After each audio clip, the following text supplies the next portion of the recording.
嚟紐西蘭旅行，自駕遊就係最方便嘅方法，中意去邊就去邊，冇時間限制。經過見到靚嘅風景，仲可以隨時停低慢慢欣賞添。我自己喺香港咧都揸咗好多年車，本來以為嚟到紐西蘭揸車應該好簡單啦，畢竟都係右軚啊嘛，規矩又差唔多。點知實際上咧就完全唔係想象咁 straightforward 喎，仲要啱啱嚟到冇耐啊，我就已經瀨嘢中咗招啦。唔係呢單唔關我事，我做咩伏呢？就一陣先再講。今日呢條片呢，我就會大家睇清楚幾個紐西蘭揸車一定要注意嘅地方，避免行程未開始就先收到牛肉乾。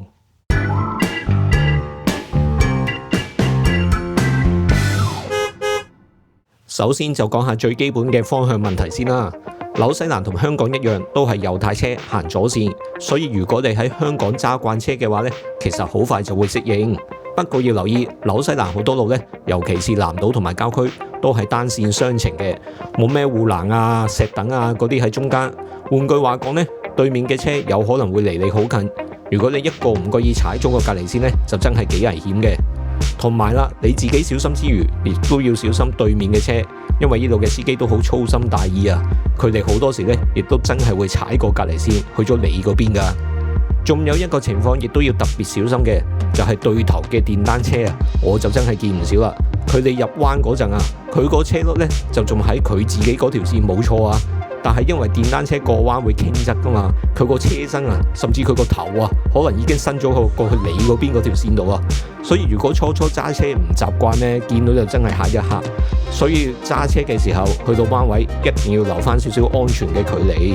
至於台灣嘅朋友就更加要小心啦，因為台灣係左軚行右線，嚟到紐西蘭呢，就等於所有嘅方向呢都係反轉過嚟。再加上紐西蘭呢有好多迴旋處、出入口啊嗰啲方向又唔同，初嚟到呢就一定要慢慢嚟，唔好心急。講到紐西蘭揸車呢，最容易中伏嘅其中一樣就係市區入邊嘅巴士線啦。奧克蘭嘅 CBD 啊、Newmarket 一帶呢，成日都會見到地上面寫住大個 bus lane 咁嘅字嘅。呢啲巴士線呢，每條嘅限制駛入時段都唔同，有啲呢就喺返工放工繁忙時間先至有限制，有啲呢就可能全日都唔俾普通車入㗎喎。仲有一條規矩呢，就要特別留意，如果你要經過巴士線轉入一啲路口呢，最多就只可以行50米嘅啫，超過咗50米呢，就當你非法駛入巴士線噶啦。我自己就係喺呢度中過伏，啱啱嚟到冇耐嗰陣啊，放工揸車返屋企，我見前面塞晒車咁啦，隔離巴士線又冇巴士喎，但係呢，眼前就有幾架車 cut 咗入去巴士線嗰度行，咁我就一於照跟啦。咁行咗一陣呢，就見到相機啦，最後就當然係收到告票啦。罰款呢就一啲都唔平，要150蚊。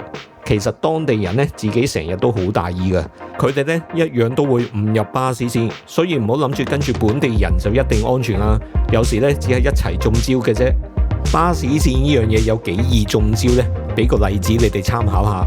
喺 Newmarket 啊有條巴士線喺2021年嘅時候呢，就為市政府籌得430萬嘅紐元啊，即係平均一日收到21,000蚊嘅罰款，堪稱市政府嘅揾錢神器。所以大家嚟旅行呢，就千祈唔好掉以輕心，記住望清楚個路牌，上邊會寫明時間嘅限制，唔確定嘅話呢，兜多幾分鐘路一定好過俾人抄牌啊！除咗巴士線呢，喺紐西蘭揸車仲有一樣嘢要特別留意，就係司機嘅燈號使用。香港人呢就習慣用閃大燈嚟到警告其他嘅車要讓開啊，或者提醒對方唔好喺路口衝出嚟，甚至係話唔好 cut 入我條線嗰度。但係喺紐西蘭呢，呢樣嘢就完全相反。司機閃大燈呢，通常係示意你可以喺路口度出嚟啊，又或者讓你 cut 入去佢嗰條線嗰度。如果你以為閃大燈呢係可以警告其他車呢，但係對方呢又誤會以為你係示意讓佢喎，咁就好大鑊啦。嚴重嘅話呢，甚至乎會發生交通意外。至於死火燈呢，除咗真係有車壞咗停咗喺路邊之外呢，好多司機都會用閃兩下死火燈呢嚟表示多謝嘅。例如你讓佢 cut 線啊，佢就會閃兩下死火燈以示謝意。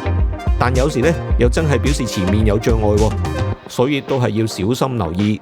見到閃燈呢，就唔好即刻衝啊，或者亂咁走，先觀察前後路況，再決定自己應該點行。紐西蘭駕駛文化咧就比較自由嘅，但係咧就唔等於可以掉以輕心，最緊要係安全第一。講完揸車要注意嘅事咧，另一樣非常重要嘅嘢咧就係泊車啦。喺市區或者熱門嘅景點啊，泊車位咧通常都唔難揾嘅，但係一定要睇清楚路邊嘅標示，例如一啲牌寫住 P30啊、P60啊或者 P120咁樣，就代表最多只可以停30分鐘、60分鐘或者82分鐘。其他嘅規矩咧，亦都要留意喎。有啲咧就可能只係俾住戶或者特定嘅車輛使用，唔睇清楚咧就真係好易中伏嘅。另外咧要留意路邊有黃線咧，都係唔可以泊車嘅。巴士站啊或者 loading zone 啊都係唔泊得車。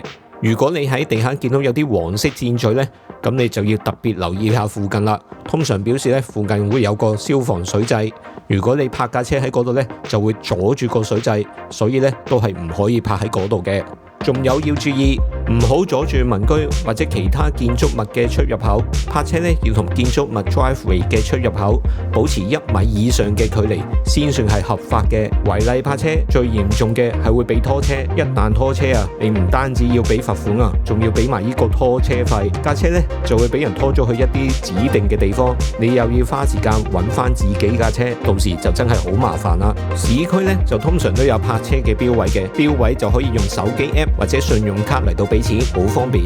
用 app 嘅好處係咧，如果你泊車唔夠時間，可以隨時搖佢加時間啊，唔使專登翻去個標位度幫架車入標啊嘛。另外，紐西蘭汽車爆竊嘅問題咧都幾嚴重下㗎，所以唔好將任何物件留喺車廂或者可以望到嘅地方度。即使你覺得唔值錢，冇人會偷嘅嘢都好啊，都千祈唔好放。喺紐西蘭度賊人爆車嘅成本咧係近乎0啊，警察通常都係唔會查，最多都係幫你開個 file， 俾個 file number 你自己去 claim 保險嘅啫。總括嚟講啊，泊車咧就唔算難，但係要睇清楚標示，識得用 app 或者信用卡，唔好泊啲唔泊得嘅位，唔好阻住啲出入口，唔好留任何物件喺架車度，咁先可以安心去玩，又避免額外嘅麻煩。